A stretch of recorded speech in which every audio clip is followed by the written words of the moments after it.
Um, First of all, let me thank ESRI India for inviting me and the entire family of ESRI experts and technicians and people like me who don't know GIS. I've never operated GIS in my life, but I'm completely sold on the idea of GIS. And I'd like to share with you why I'm sold on the idea of GIS, how this is going to be a complete game changer for the urban sector in the country, which is right now one of the national priorities for the government of India. When when the ministry was formulating the Smart City mission, one of the backbones of that mission was Digital India, which is another one of the flagship missions of the government of India, where the government is pushing for digitalization of many citizen-oriented public-facing functions of government. And one of the important ingredients in that was e-governance. And I think Mr. Mathur mentioned it as well, and Mr. Pramod Kumar has also mentioned e-governance platforms as being one of the key aspects of what the government wants to deliver to the people of India. It's interesting now, 1.5 years after the launch of the mission, that we are seeing a steep learning curve where all the cities involved in the Smart Cities mission, but not only in the Smart Cities mission, in the Amrut mission, in other missions like Swachh Bharat, are talking about GIS-based services and GIS-based intervention strategies, ways in which they can use this technology to deliver better and faster. And that was one of the key concerns about the Smart Cities mission, that if we are going to transform our cities, that transformation is not a transformation unless it takes place in a short period of time. Transformations, by and large, don't take a very long time to show the outcomes. So speed was of essence. And with Digital India, there was a lot of talk of information and communication technologies. That was one of the backbones of the Smart City mission. And now we have already, in about 18 months, we've begun to speak about IoT, the Internet of Things, and which clearly is about GIS. It is clearly about not just the GIS technology, but the very idea of geolocating of individuals, services, institutions, all manner of things on a base, which allows us to correlate, to connect, and to harness the power of this entire urban sector. I'd like to share with you some of the things which are emerging in what we might call the next generation city, the next generation urban local body. And clearly this is going to be a game changer in the way that government functions and the government actually delivers services. So I will restrict myself to that. I think there is a whole world out there which is really the private sector, which is using GIS in many ways. Famously, two famous examples of revolutionary new enterprises, Uber, Airbnb, they couldn't exist without GIS. So, you know, this is the fourth industrial revolution, and I'm not going to get into it. There are many experts who can speak about it. I will restrict myself to how cities are changing and how GIS will play a part in that transformation. One of the thrusts that we will see in the next generation municipality is going to be a principle of trust and verify. Trust and verify, what does that mean? Today, most of the government functions, say property tax or any others, property tax less than others, require first that the department establishes your identity, establishes your father, mother, grandfather, several generations and their identities, and check whether they're Indian and whether they're human. You know, it tries to verify everything before it even delivers the service to you. Now that's clearly changing. Why is that changing? Because of what the government refers to as the Jan Dhan, Aadhaar, and mobile phone trinity, the JAM trinity, right?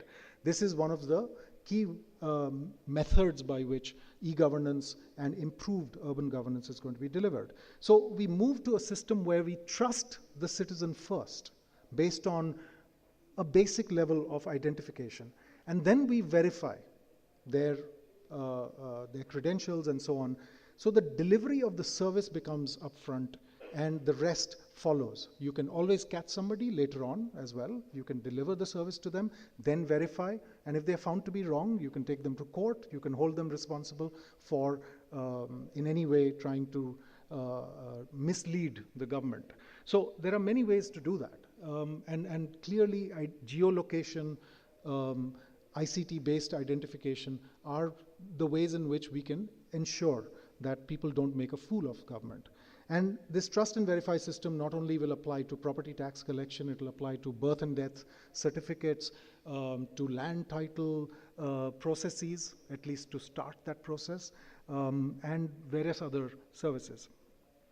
The other thing that government is going to start doing is that we are going to push for evidence-based planning and evidence-based implementation. So it's not enough for us to simply say, well, we are going to spend 50,000 crores on smart cities. The Prime Minister of India wants to see, all right, you've spent 50,000 crores, what did you do? What did you produce? What was the outcome? Did you improve people's lives? Are you able to measure that improvement? Did you deliver services better? Are you able to present the evidence of having delivered services faster? So everything is falling within the realm of measurement, location and measurement. And these two are fundamental to cities. All the value in a city is generated by location and the quantum of investment that you put into that location, right? Now, that can apply even to a forest area. The fact that we protect a forest or a green area in a city means that we are according a very high value to that piece of land that has trees growing on it. But that's because the public health costs related to a city that has no green are so high that you must invest in green spaces.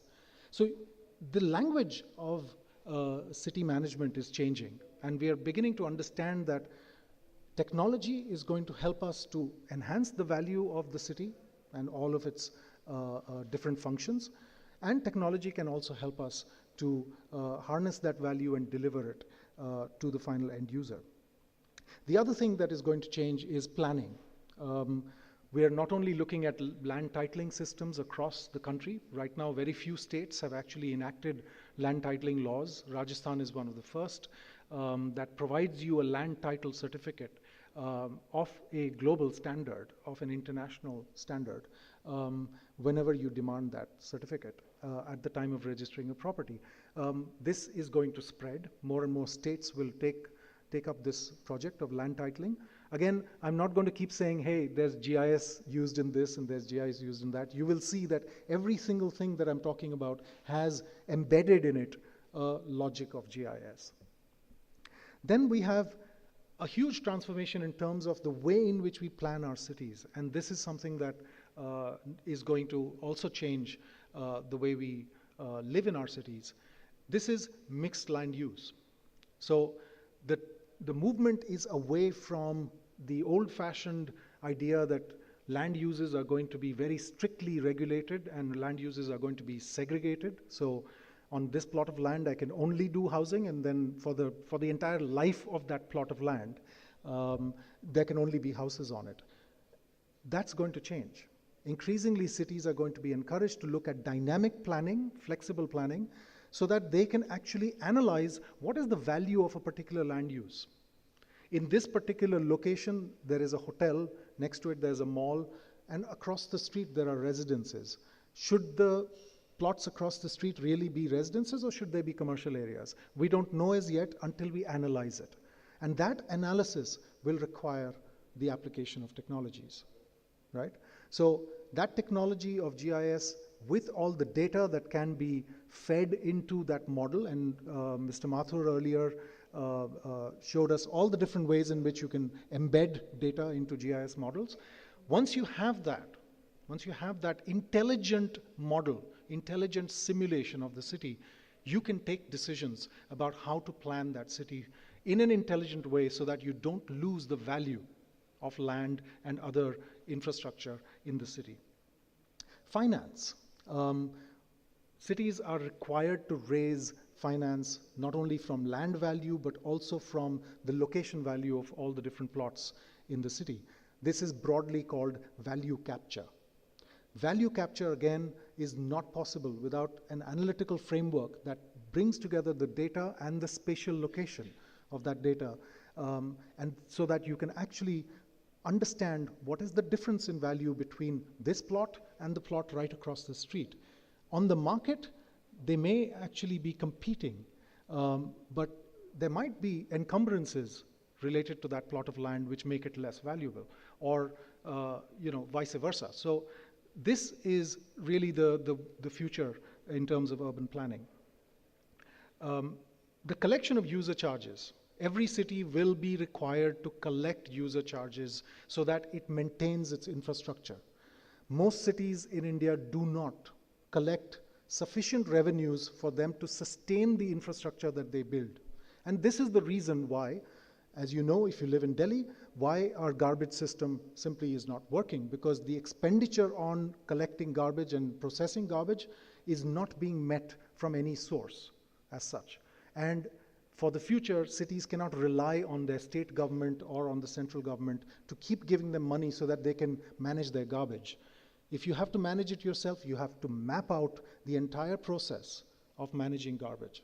So this is just one small example, and you must understand that every city, every municipality is expected to deliver minimum 18 such services, and managing waste is only one of those.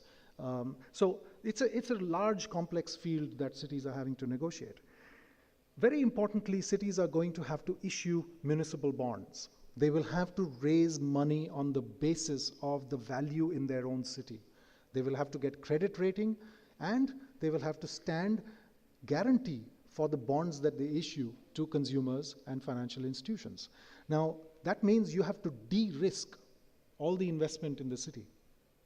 Today, if you invest in the city, and especially if you're a private sector player, you're taking a fairly big amount of risk. Everybody knows that, and that's one of the reasons why the private sector is not investing in our cities at the rate and to the scale that we would require.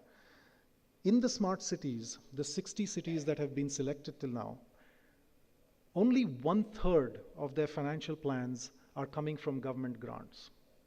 2/3 of the money has to be raised from the market. You cannot raise money on the market if the investment is going to be risky. Now, why do I say this in a GIS conference? Because GIS technology and the data that it harnesses is one of the ways in which you begin to see, your eyes open up, you begin to see where the risks are located. You're able to measure the possible risk. It's not the only thing that you have to do, but it is one very big part of measuring risk. So issuing municipal bonds is not just something that a finance department in the municipality will have to do. They will have to work with the planning department. They will have to work with all other departments in order to figure out how they will make this investment without risk, or rather with minimum risk. So we are clearly moving from mapping to data science. And I think Mr. Jack Dangamond in the morning, I'm told, spoke about this concept that the data science is what, in a sense, gives life to the GIS technology. And so that transition is already in place.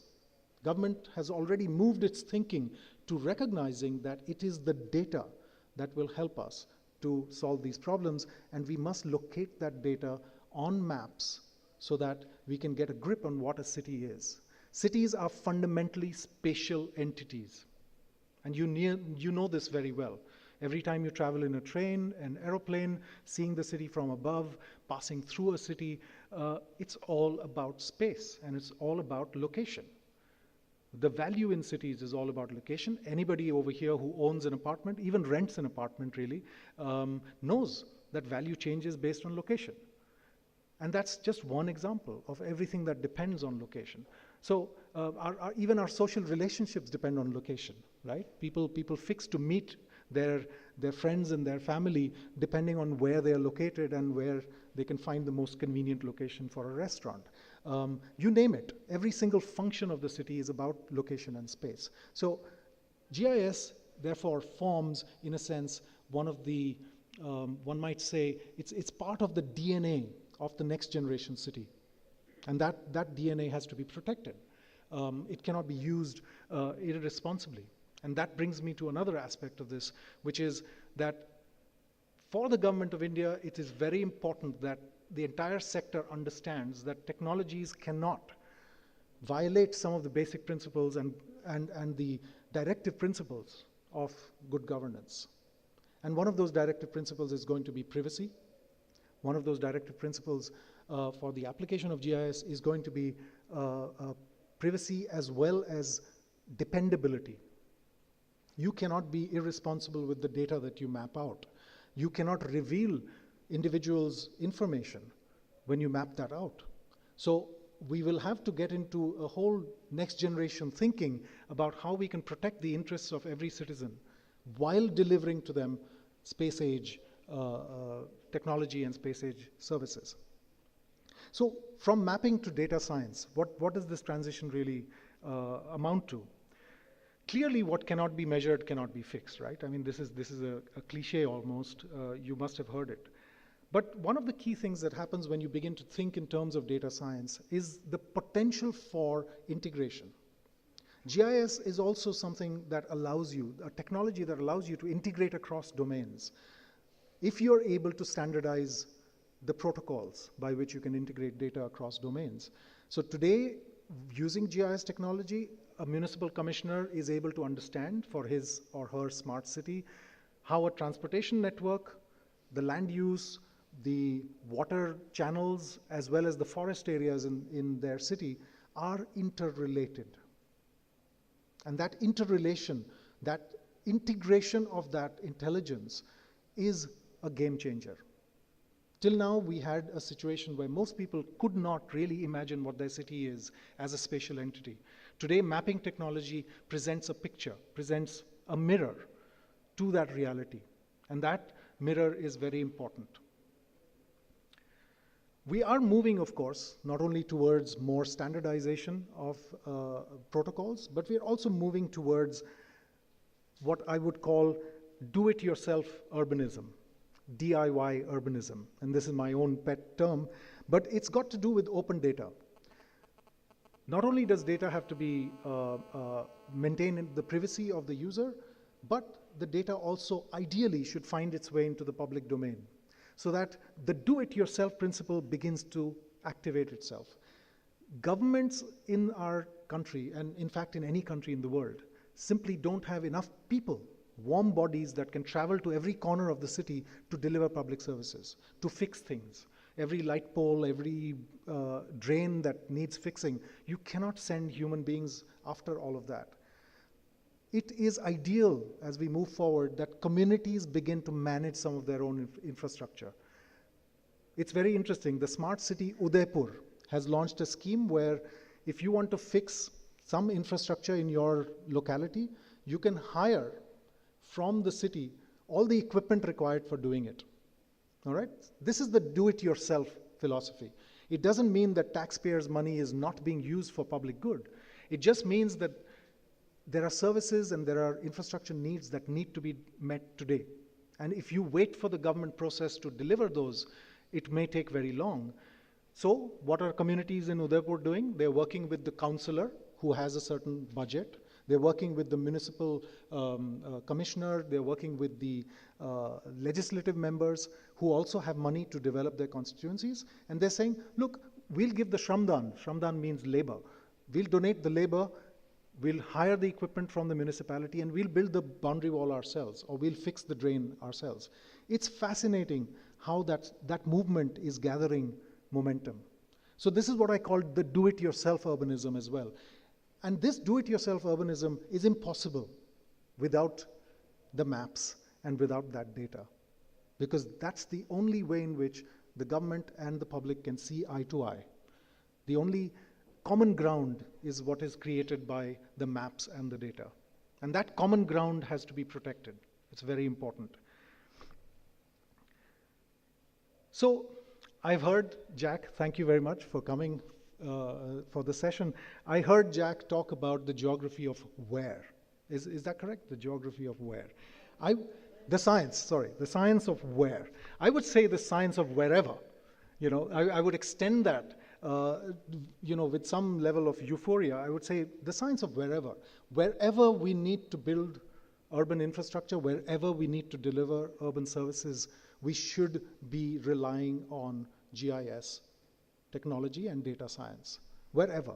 Why should we not develop cities entirely on this basis? Why is GIS mapping not a public good, right?